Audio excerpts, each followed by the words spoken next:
장 31절에서 37절에 있는 말씀입니다.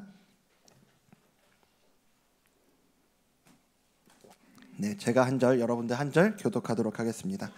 예수께서 다시 두로 지방에서 나와 시돈을 지나고 데가볼리 지방을 통과하여 갈릴리 호수에 이르시매 사람들이 귀먹고 말 더듬는 자를 데리고 예수께 나와 안수하여 주시기를 간구하거늘 예수께서 그 사람을 따로 데리고 무리를 떠나사 손가락을 그의 양 귀에 넣고 침을 뱉어 그의 혀에 손을 대시며 하늘을 우러러 탄식하시며 그에게 이르시되 에바다 하시니 이는 열리라는 뜻이라. 그의 귀가 열리고 혀가 맺힌 것이 곧 풀려 말이 분명하여졌더라. 예수께서 그들에게 경고하사 아무에게도 이르지 말라 하시되 경고하실수록 그들이 더욱 널리 전파하니 함께 읽겠습니다. 사람들이 심히 놀라 이르되 그가 모든 것을 잘하였도다. 못 듣는 사람도 듣게 하고 말 못하는 사람도 말하게 한다 하니라. 아멘. 오늘 우리가 함께 읽은 이 본문은요, 사복음서 중에서 마가복음에만 유일하게 나오는 기적의 이 본문입니다. 이 본문 바로 앞에 내용이 뭐냐면 유명한 수로보니게 여인 이야기예요. 예전에 같이 설교로도 나눈 적이 있었는데요. 수로보니게 족속이라고 하는 건 이방인이라는 얘기거든요.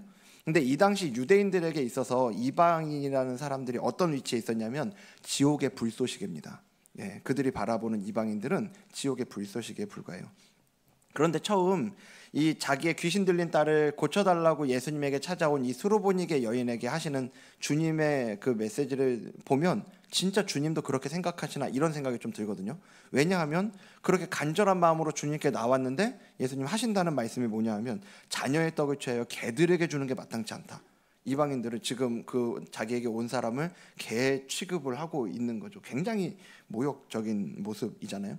물론 정답을 잘 알고 있는 우리는 그게 예수님이 그녀를 모욕하려는 의도보단 그녀 안에 있는 그 간절한 믿음의 고백을 이렇게 끌어내시기 위한 주님의 의도가 있다는 걸 우리가 알고 있죠.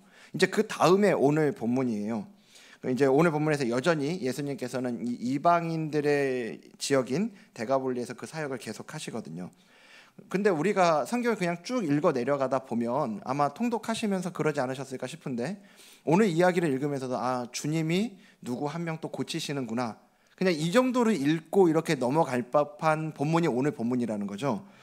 근데 오늘 본문을 원어인 헬라어로 보면요 좀 재미있는 부분이 있습니다. 7장 32절을 보여주시면요, 자, 사람들이 누구를 데려왔다고 그래요? 귀먹고 말 더듬는 자요. 근데 여기서 저 말 더듬는 자라는 데 쓰인 단어가 헬라어 단어가 모길라론이라는 헬라어 단어거든요. 근데 이 단어가 이 신약 성경에서 딱 한 번 사용된 단어입니다. 여기에서만 사용된 단어예요. 어디에도 다른 데 안 나오는 단어죠. 그러면 무슨 의미가 있나 싶은데, 근데 구약이 히브리어로 돼 있는 거 아시잖아요. 근데 이 히브리어로 되어 있는 구약 성경을 예수님이 오시기 130년 전에 학자들이 헬라어로 번역을 합니다. 그게 이제 유명한 70인역이라는 번역본인데요. 그래서 그 구약 성경 70인역을 읽다가 보면은 거기에도 모길라론이라는 단어가 딱 한 번 나와요. 예, 신약에 한 번, 구약의 70인역에 딱 한 번. 그게 이사야서에 나옵니다. 이사야서 35장을 한번 볼까요? 35장 5절 6절인데요. 자, 여긴 전체 한번 같이 읽겠습니다. 시작. 그때 맹인의 눈이 밝을 것이며 못 듣는 사람의 귀가 열릴 것이며 그때 저는 자는 사슴같이 뛸 것이며 말 못하는 자의 혀는 노래하리니 이는 광야에서 물이 솟겠고 사막에서 시내가 흐를 것임이라. 아멘. 저기 빨간색으로 표시해 놓는 못 듣는 사람 그리고 말 못하는 자, 오늘 본문에 나온 그 사람이잖아요. 근데 저 뒤쪽에 나오는 말 못하는 자의 혀 할 때 이 말 못한다라고 할 때 저때 사용된 단어가 모길라론이 또 저기에서 사용이 된 겁니다. 지금 이사야서에 있는 이 말씀은 장차 예수님 메시아가 오셨을 때 어떤 일들이 이루어질 건가, 이거에 대해서 예언한 말씀이 지금 저 말씀이란 말이에요. 그러니까 지금 예수님이 오셨을 땐 저 70인역이 이미 있었고 아마 이 성경을 기록하고 있는 마가복음이잖아요. 마가도 저 성경을 읽었을 거라는 거죠. 그래서 마가가 지금 이 본문, 오늘 본문의 이 내용을 기록하고 있는 건 예수님께서 단순하게 어떤 아픈 사람 고치셨다, 이걸 전하고 싶어서 그 오늘 본문을 기록한 게 아니라는 거죠. 오늘 본문을 기록한 이유가 바로 이겁니다. 이사야를 통해서 예언되었던 그 말씀이 오늘 이 순간 예수님을 통해서 성취되고 있는 걸 우리에게 알려주고 있는 거죠. 이렇게 오늘 본문에서 우리는 예수님께서 그 사역을 하실 때요, 어떤 중심에서 그 사역들이 이루어졌는지, 그리고 또 거기에서 어떤 모습들이 비롯되는지를 살펴볼 수 있거든요. 그래서 오늘 본문에 나오는 이 예수님의 모습을 우리가 같이 보면서 우리 스스로를 점검해 볼 수 있는 그 질문 두 가지를 같이 좀 보려고 그래요. 자, 첫 번째는요, 우리 1번 같이 읽어볼까요? 시작. 무엇이 우리의 삶을 움직이는가? 무엇에 따라 우리는 살아가고 우리의 삶을 움직이고 있냐, 이거 한번 생각해 봤으면 좋겠습니다. 오늘 보면 31절을 보면요, 예수님이 수로보니게 여인을 만난 다음에 이후에 그 동선을 보여주거든요. 31절 여기 전체 읽겠습니다. 시작. 예수께서 다시 두로 지방에서 나와 시돈을 지나고 데가볼리 지방을 통과하여 갈릴리 호수에 이르시매. 네, 두로에서 나와 시돈을 지나서 데가볼리 지방을 통과했다라고 얘기를 하고 있는데, 우리가 읽을 때는 그냥 1절 한 절 만에 끝납니다. 근데 지도를 보면 이게 상당히 긴 동선이에요. 근데 어차피 우리는 이스라엘 지도를 잘 모르잖아요. 이 지를 잘 모르는데 누군가가 이 31절에 나오는 동선을 계산을 해봤더라고요. 그래서 우리나라에서 이게 어느 정도 거리인가를 봤더니 서울에서 대구까지의 거리래요. 지금 한 절 만에 서울에서 대구를 가신 겁니다. 지금 축지법을 쓰신 건 아닐 거고요. 자, 아마 못해도 열흘 이상의 그런 시간이 걸렸을 텐데요. 그 먼 여정을 가신 다음에 귀먹고 말 더듬는 자를 만나시는 거죠. 자, 그런데 마가는 그가 혼자서 예수님을 찾아왔다고 얘기하지 않죠. 당연하죠. 귀도 안 들리고 말도 못하는데 무슨 수로 예수님이 어디 있는지를 알고 소문을 들어야 알 거 아닙니까? 당연히 몰랐을 거고요. 그리고 또 와서 고쳐달라는 얘기는 또 어떻게 하겠냐고요. 그래서 32절을 다시 보여주시면, 자, 누가 이 사람을 데리고 왔어요? 사람들이. 근데 우리가 그냥 이 장면 보면 그냥 사람들이 예수님께 아픈 사람 데려왔다, 이렇게 지나갈 그런 장면일 수 있는데, 우리가 이 장면의 의미를 좀 정확하게 이해하려면 여기가 아까부터 이야기하는 것처럼 이방 지역이라는 걸 염두에 둘 필요가 있다고요. 마가복음에서 예수님이 처음으로 이 이방 지역에서 사역을 하시는 게 마가복음 5장에 나옵니다. 거라사 지역이요. 예수님이 주로 사역하시던 곳을 우리가 가버나움이라고 얘기하거든요. 유대인들 지역인데요. 그래서 4장 끝쪽에 보면 제자들에게 이제 거기서 건너편 이방인의 땅으로 건너가자 해서 배 타고 가세요. 근데 그렇게 건너가자마자 예수님이 한 사람을 만납니다. 군대 귀신 들려서 무덤 사이에서 이렇게 살았던 그 사람이요. 근데 그러면 이 사람이 자기 너무너무 괴롭다고 예수님께 고쳐달라고 왔냐? 그것도 아니에요. 이 사람이 예수님을 알아본 게 아니라 그 안에 있었던 군대 귀신이 예수님을 알아보고 쫓아옵니다. 쫓아와서 뭐라고 얘기하는지 보세요. 마가복음 5장 6절 7절인데요. 그가 멀리서 예수를 보고 달려와 절하며 큰 소리로 부르짖어 이르되, 뭐라고 했다고요? 지극히 높으신 하나님의 아들 예수여, 나와 당신이 무슨 상관이 있나이까? 원하건대 하나님 앞에 맹세하고 나를 괴롭히지 마옵소서. 우리 지난주에 얘기했잖아요. 신경 끄라고. 네, 예수님한테 지금 신경 끄라고 지금 그러고 있는 거예요. 나 좀 내버려 두라고 얘기하는 거예요. 근데 예수님이 당연히 그냥 지나치실 리가 없죠. 이 귀신을 이제 쫓아내시는데요. 문제는 이 귀신이 그냥 나가지 않았다는 거죠. 예수님께 요청해가지고 돼지떼로 들어가요. 돼지떼. 근데 아까 무슨 귀신이라고 그랬어요? 군대 귀신이요. 수가 많다는 얘기입니다. 그래서 이 한 사람한테서 나간 귀신이 돼지떼에 들어가는데 몇 마리에 들어가냐? 2,000마리에 들어갑니다. 한 사람에서 나간 귀신이 2,000마리에 들어가서 그 2,000마리나 되는 돼지떼가 다 바다로 달려들어가고 바다에서 몰사해요. 바다에서 죽는 거죠. 그러니까 이 돼지 주인들이 난리가 난 거예요. 한 사람 귀신을 쫓아냈는데 2,000마리가 죽었어요. 두 사람, 세 사람 되면 도대체 몇 마리가 죽어야 되는 겁니까? 그러니까 뭐 이게 상상이 안 되는 거죠. 있으면 예수님이 그 귀신 들렸던 자에게는 축복일지 모르지만 지금 이 돼지 주인들한테는 재앙인 거죠. 예수님이 계신다는 것 자체가. 그래서 예수님한테 여기 계시지 말고 제발 가라고 한마디로 쫓아냅니다.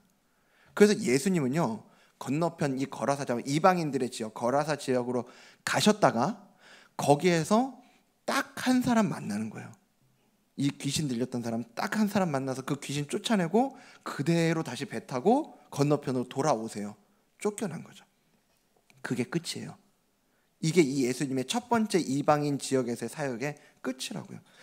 그렇게 야심차게 이방인 지방으로 가서 했던 사역의 전부가 그 한 사람 귀신 쫓아낸 겁니다. 어쩌면 예수님의 이 첫 번째 이방인의 땅에서의 사역을 봤던 사람들 누구예요? 예수님 제자들이죠. 같이 갔던 그 예수님 제자들은 예수님도 이렇게 실패할 수 있구나. 그 실패로 분명히 봤을 수 있죠. 자, 그런데요, 그러고 나서 이제 오늘 본문인데, 오늘 본문에 보면 예수님께서 다시 돌아오신 이후에, 오늘 본문이 아니고요, 이 귀신 들렸던 사람에 대해서 마가가 그 뒤에 기록하는 게 있습니다. 5장 20절 말씀에 보여주면요, 네, 그가 가서 예수께서 자기에게 어떻게 큰 일을 행하셨는지를 어디에 전파해요? 데가볼리에, 오늘 예수님이 계시는 그 데가볼리에 전파하고 다녔다고요. 군대 귀신의 노예로 살아갔던 그 인생, 그 비참한 인생에 살았던 자기가 예수님 만나서 그 인생의 문제가 해결됐다고. 그래서 그 예수님만 만나면 어떻게든지 그분이 해결해 주신다, 문제를 해결해 주실 수 있다, 거기에 소망이 있다, 이 소문을 내고 다녔을 거라고요. 사람들은 이제 그 얘기를 들었을 겁니다. 그래서 예수란 사람이 있구나, 예수가 있구나, 그 앞에 가면 되는구나. 오늘 이 귀먹고 말 못하는 이 사람을 데리고 예수님 앞에 나왔던 사람들은요, 아마 그때 그 소문을 들은 사람들일 거라고요. 예수님에 대한 소문이 그렇게 이 이방 지역에 전해진 겁니다. 제가 오늘 이제 말씀을 준비하면서요, 이 본문을 계속 이렇게 묵상을 하는데요, 주님께서 무엇을 기준으로 움직이셨는가를 제가 좀 보게 되더라고요. 주님께서 아까 그 거라사 지방으로 5장에 가시기 전에 4장에 보면요, 예수님께서 비유로 하나님의 나라가 어떠한가를 가르치시는 장면이 나와요. 근데 계속 하나님의 나라는 이렇다라고 비유로 말씀을 하시는데, 모든 하나님 나라에 대한 비유를 씨앗을 갖고 이야기를 하십니다. 그래서 겨자씨 비유, 씨가 땅에 뿌려졌는데 어느 날 자란 비유, 이런 비유로 이야기해요. 근데 여러분, 씨를 땅에 뿌려요. 땅에 뿌리면 씨에서 싹이 나는 게 바로 보입니까? 땅에 뿌리는 순간 얘가 언제 나오겠다 견적이 나옵니까? 안 나와요. 기다리는 수밖에 없는 겁니다. 씨를 뿌리고 물을 주고 기다리는 수밖에 없는 겁니다. 아주 비효율적이죠. 근데 중요한 건 뭐냐면 거기에 생명이 심겨졌다는 거.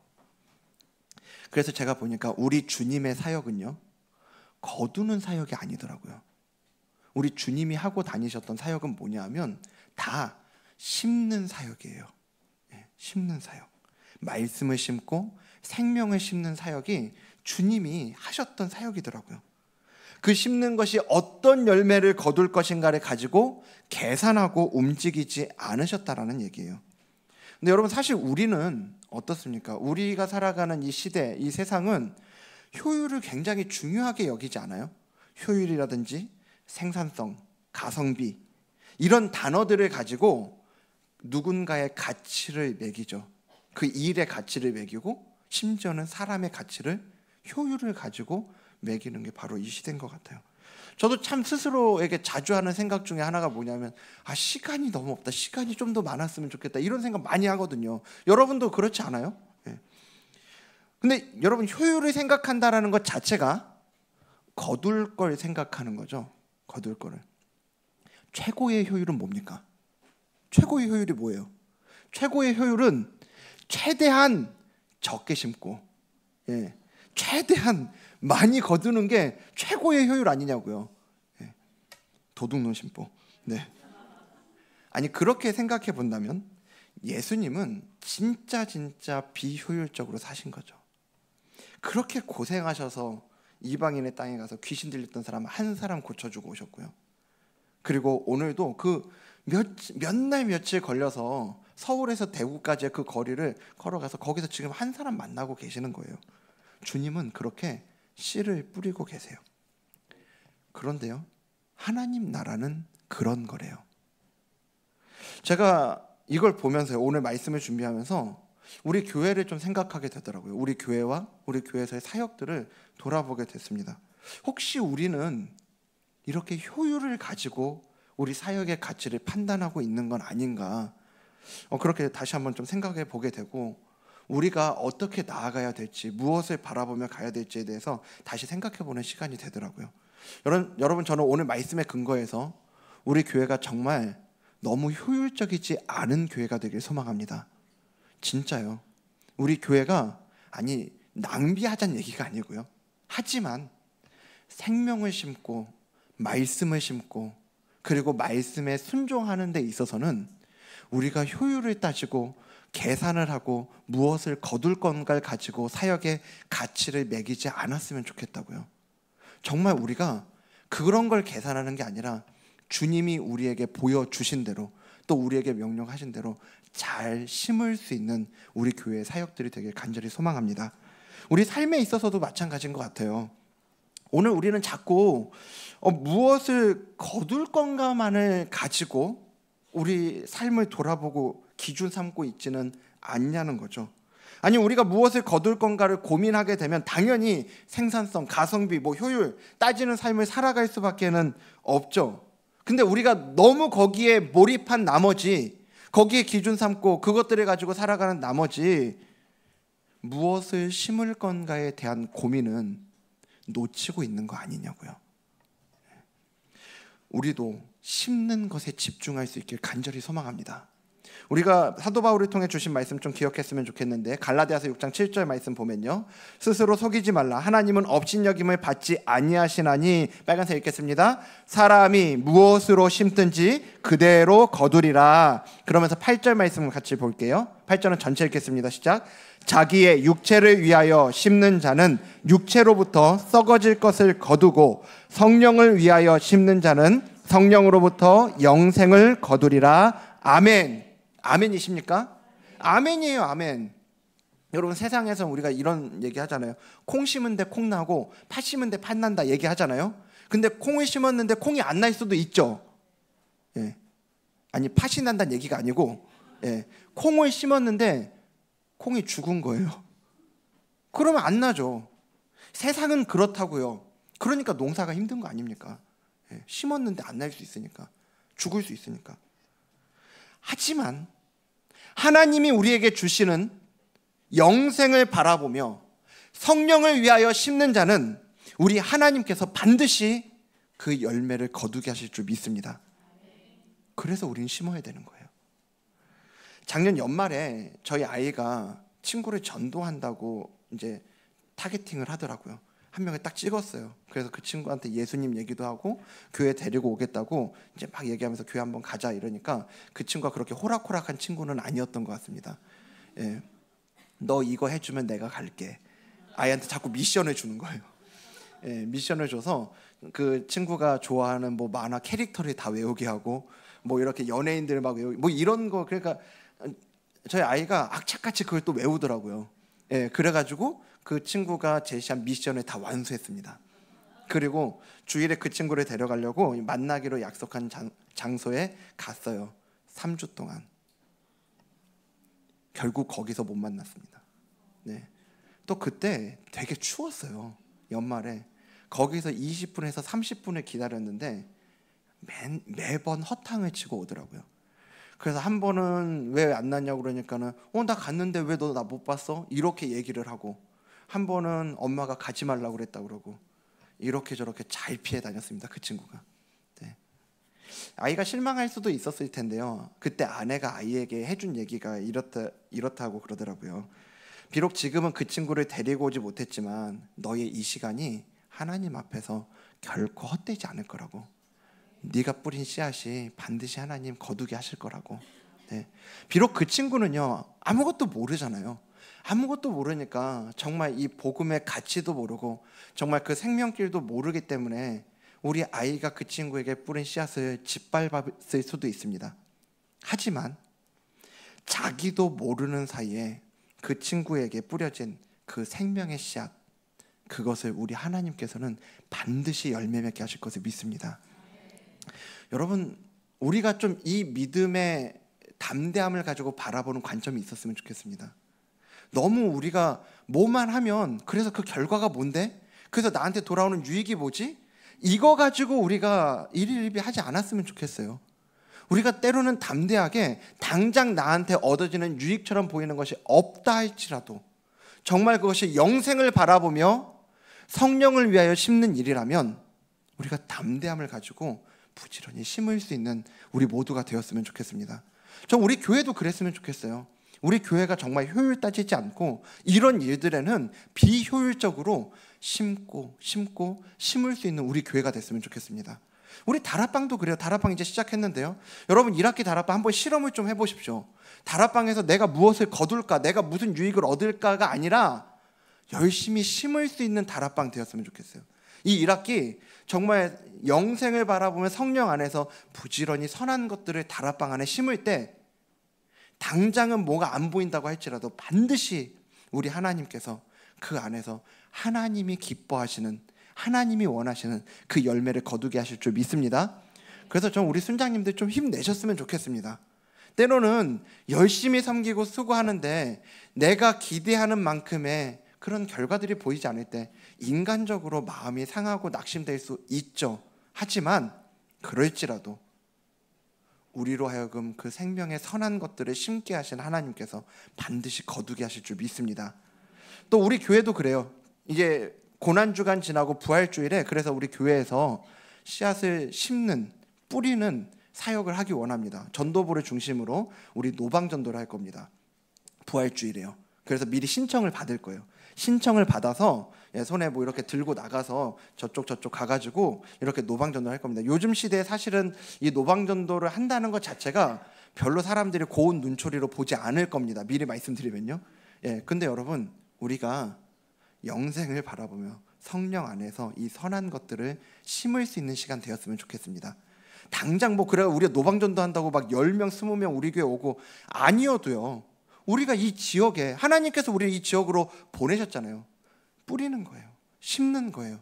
그러면 열매는 하나님이 맺게 하실 거라고요. 그거 기대하고 하는 거죠. 그래서 신청을 받아서요.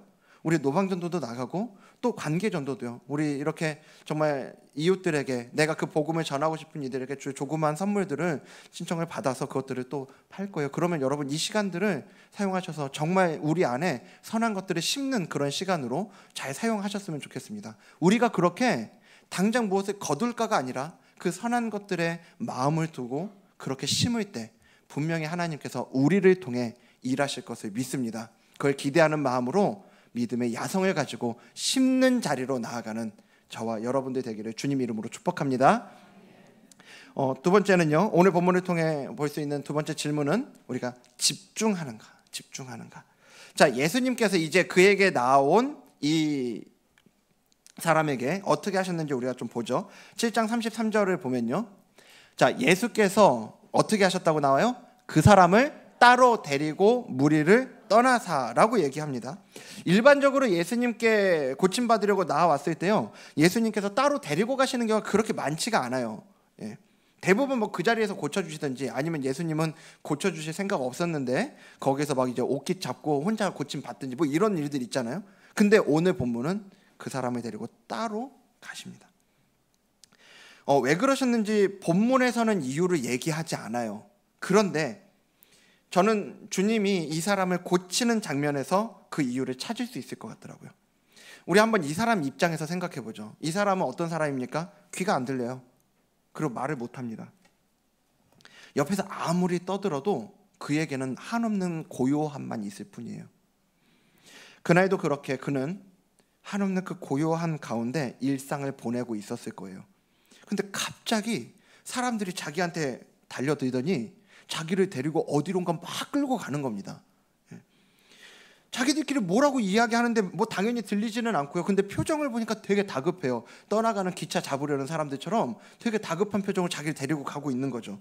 그렇게 한 사람 앞에 섭니다. 사람들이 뭐라고 부탁을 하는 것 같아요.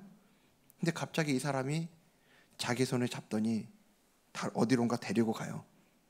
그리고 손가락을 그의 양 귀에 넣고 침을 뱉어 그의 혀에 손을 댑니다. 이제 이 사람은 알게 되는 거예요. 아, 이 사람이 나를 고치려고 하는 거구나. 이제 알게 되는 겁니다. 여러분, 예수님이 이 사람을 고치시기 위해서 꼭 그 얼굴 안 만지셔도 되잖아요. 그렇죠? 그 침 뱉지 않아도 된다고요. 우리가 일상적으로 침 뱉는다고 그럴 땐 되게 이제 지저분한 걸 생각하기 때문에 예수 왜 자꾸 침을 뱉지? 우리가 이 생각을 할 수 있거든요. 근데 이 당시에는 이 침을 뱉는다는 게, 이 침을 바른다는 게 치유의 이 개념인 거예요. 그런 개념으로 지금 이렇게 예수님께서 하고 계시는 겁니다.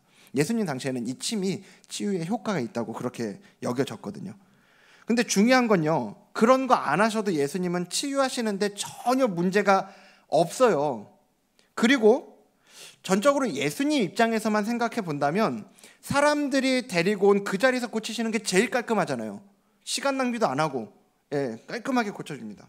그 본문 마지막 37절에 보면 사람들이 거기 반응하는데 이런 반응이 있죠. 자, 빨간색만 읽을까요? 시작. 사람들이 심히 놀라 이르되 그가 모든 것을 잘하였도다. 예수님이 따로 데리고 가서 고쳐서 이렇게 왔음에도 불구하고 사람들이 심히 놀랐대요. 그러면 그 자리에서 고쳤으면 이게 얼마나 더 스펙타클했겠냐고요. 막 예수님 환호하고 난리가 났을 거예요. 그런데 예수님은 그렇게 하지 않으셨어요. 예수님은 그 사람을 따로 데리고 가셔서 그 사람의 귀가 안 들리는 사람에게, 그리고 말을 못하는 사람에게 만져주셨어요. 그 사람을 어루만져 주신 겁니다. 아마 이 사람은 예수님의 그 어루만져 주심을 통해서 예수님이 자신을 얼마나 긍휼히 여겨주는지를 잘 느꼈을 거예요. 예수님은 그를 해결해야 할 용건으로 보지 않으셨단 말이죠. 왔구나, 또 한 건 해결해야지. 아니었다고요. 예수님은 그의 영혼과 인격에 집중하셨어요. 그의 삶에 몰입하셨다고요. 그걸 보여주는 게 7장 34절입니다. 7장 34절을 보면 하늘을 우러러 뭐 하셨대요? 예수님이 하늘을 우러러 탄식하셨대요. 그의 양귀에 손을 넣고 그렇게 그를 어루만지신 다음에 하늘을 우러러 탄식하셨어요. 왜 탄식하셨겠냐고요. 지금까지 한평생 입이 막히고 귀가 막혀서 입과 귀가 닫혀 있었던 그 인생을 눈앞에서 바라보시면서 그 인생을 향한 긍휼하심에서 나온 탄식이지 않았겠냐고요. 사실 제가 지금까지 이 본문 에바다잖아요. 에바다.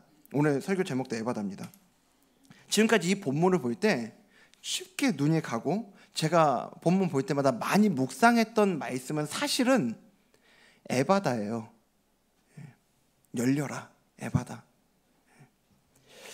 그런데 제가 오늘 본문을 묵상하면 할수록요, 에바다, 사실은 설교도 제가 에바다를 가지고 설교를 하려고 준비를 했던 거거든요.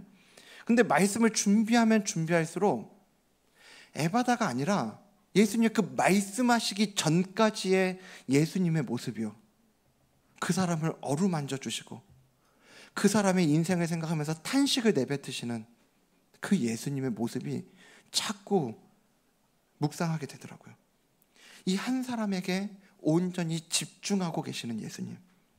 그리고요, 예수님은 예수님만 그 사람에게 집중하신 게 아니라 그 사람을 따로 데리고 가셨다는 건 그 사람도 예수님께 집중하기를 원하신 거죠.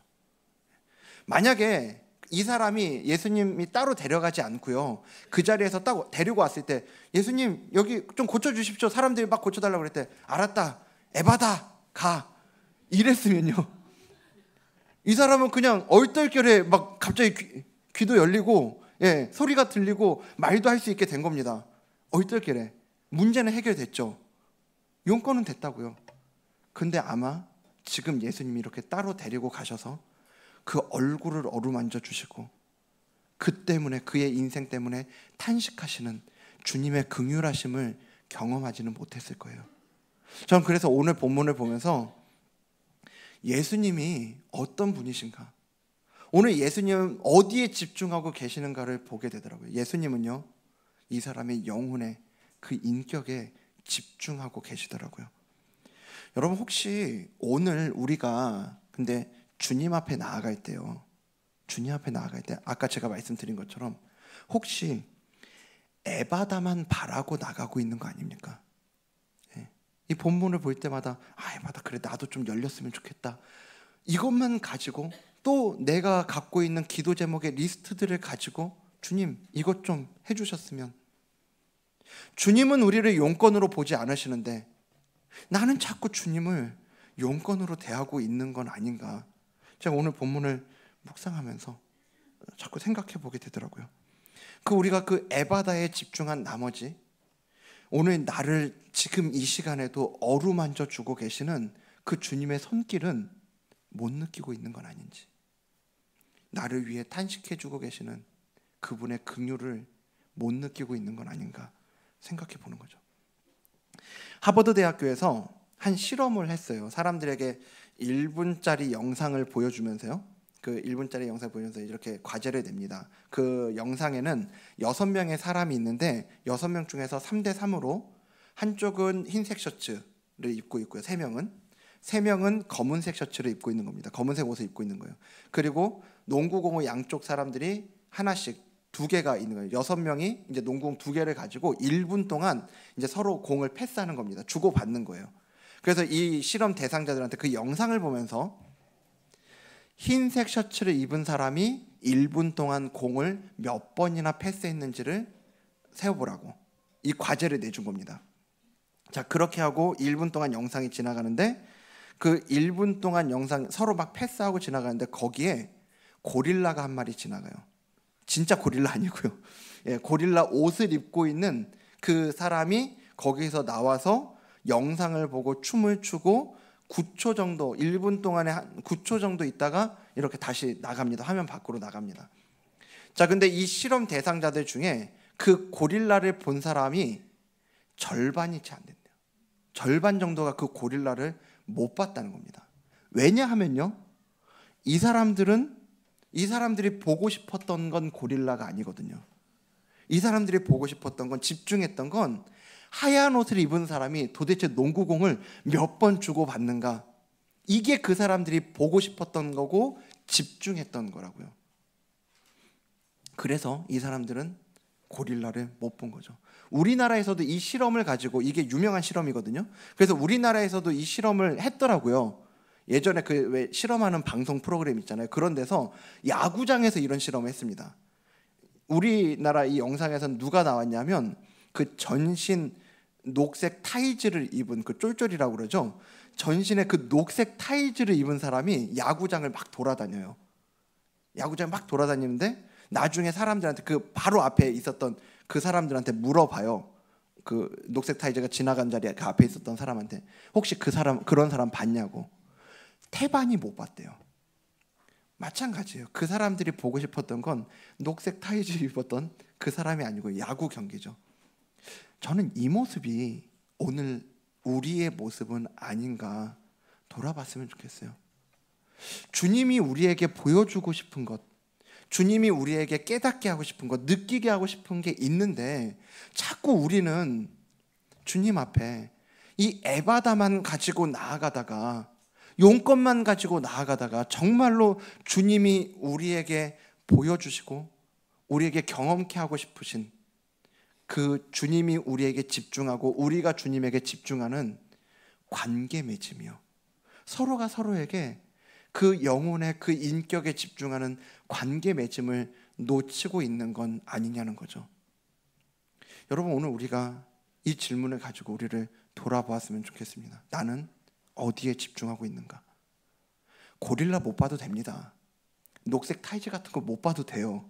하지만 주님이 우리에게 말씀하고 싶으신, 주님이 우리에게 깨닫게 하고 싶으신 그 주님의 사랑, 주님의 긍휼은 우리가 놓치면 안 되는 거 아닙니까?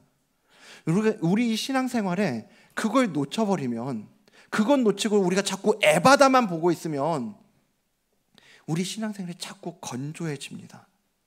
마치 내가 뭐를 해서 주님께 뭐를 받아내야 되는 거래 관계로 변질되어 버립니다. 여러분, 그런 거 아니에요. 우리 신앙생활은 내가 뭐를 해서 주님께 받아내는 이런 서로가 서로에게 용건이 되는 그런 게 아니고요, 서로가 서로의 마음에, 그 영혼에 집중하는 관계 맺음이라고 하는 걸 우리가 놓쳐서는 안 된다고요. 그래서 오늘 우리가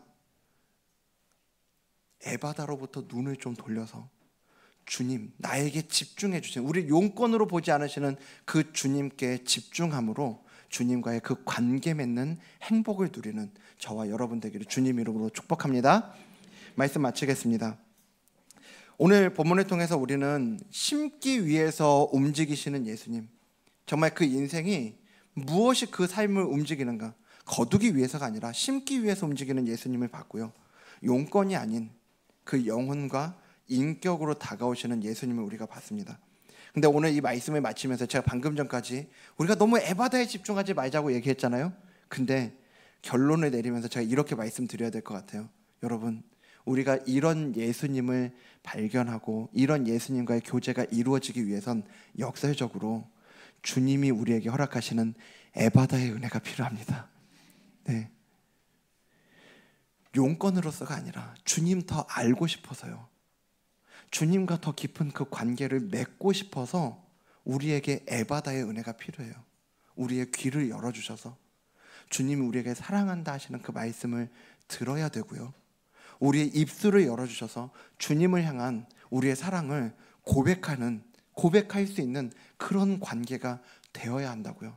그걸 위해서 오늘 이 시간 에바다의 은혜가 필요합니다. 그래서 오늘 우리가 주님 앞에 이 예배를 마치면서 기도의 자리로 나갈 때 우리 주님께 그걸 구했으면 좋겠어요. 주님, 정말 오늘 나에게 이 에바다의 은혜가 필요합니다. 이 에바다의 은혜가 없으니까 자꾸 주님 앞에 용건만 가지고 갑니다.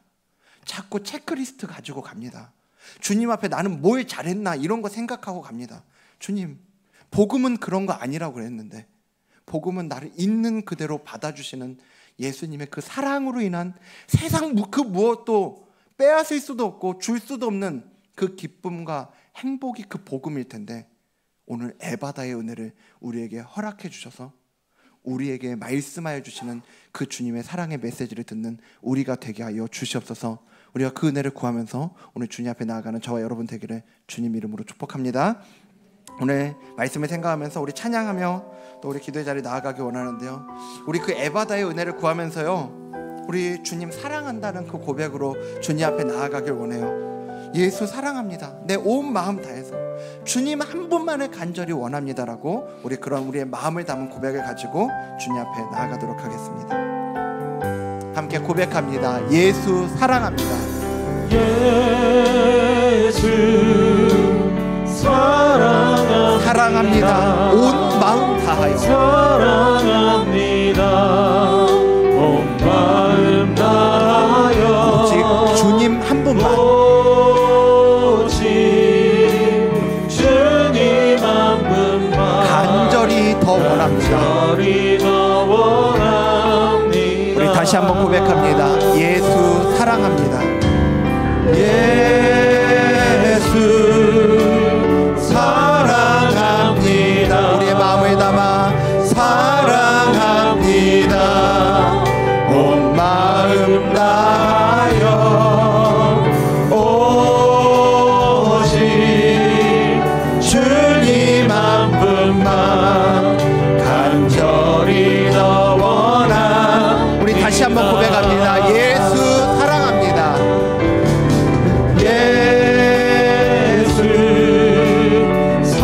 이 시간 에바다의 은혜를 구하며 고백하며 나아가기 원합니다. 사랑합니다. 온 마음 다하여 오직 주님 한 분만 간절히 더 원합니다. 우리 한 번 더 고백할 때 우리 가슴에 손을 얹고 찬양합니다. 예수 사랑합니다. 예수 사랑합니다.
나아가기 원합니다. 이 시간 우리 주님께 그 은혜요, 그 에바다의 은혜요. 주님 나를 용건으로 대하지 않으신다고 그러는데 왜 나는 자꾸 주님께 용건으로 나갈까요? 주님 이 시간 정말 우리의 귀를 열어주시고 우리 입술을 열어주셔서 이 시간 나에게 들려주시는 그 주님의 사랑의 음성을 들을 수 있길 원합니다. 하나님, 이번 한 주간의 삶이 그 나의 일상 가운데에서 또 나에게 그 사랑을 말씀하여 주시는, 사랑의 메시지를 주시는 그 주님의 음성을 들을 수 있는 그런 한 주간의 삶이 되게 하여 주시옵소서. 또 우리가 주님 앞에 그 사랑을 고백하며 살아가는 우리 한 주간의 삶이 되기를 원합니다라는 마음으로 에바다의 은혜를 구하며 이 시간 함께 기도하며 나아가도록 하겠습니다. 주님, 이 시간